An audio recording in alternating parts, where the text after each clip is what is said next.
যখন কোনো আন্দোলন সংগ্রামে ডিউটি পালন করবে তারা প্রথমে নমনীয়ভাবে চেষ্টা করবে।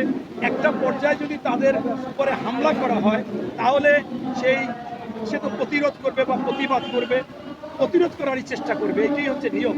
তাই আমি মনে করি যে সেই দিন পুলিশ প্রথমে যা বিভিন্ন মিডিয়াতে যা বলেছে বা দেখিয়েছে, পরবর্তীতে পুলিশ স্পষ্ট করেছে যে সেই সময় তারা আসলে আত্মরক্ষা করা ছাড়া উপায় ছিল না।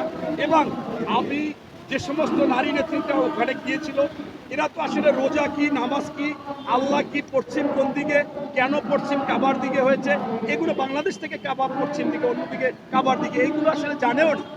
এই জন্যই তারা এসেছে পেইড একটা সার্ভিস দিতে। সেই সার্ভিস হবে হিংসাত্মক, সার্ভিস হবে ঘোলা পানিতে মাছ শিকার করা। এই নারী নেতৃত্ব বা এই যে লাঠিটাকি এরা সেই ঘোলা পানিতে মাছ শিকার করতে এসেছে।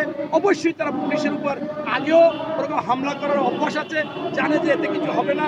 বর্তমানে অন্তর্বর্তীকালীন সরকার আমরা যা পারি, এরা অগাধ টাকা দিয়ে প্রজেক্ট খুলে এই সেনে নামছিল, সেখানে যা ঘটিয়েছে আল্লাহ মাফ করছে যে পুলিশ মানে তেমন একটা ক্ষতিগ্রস্ত হয় না।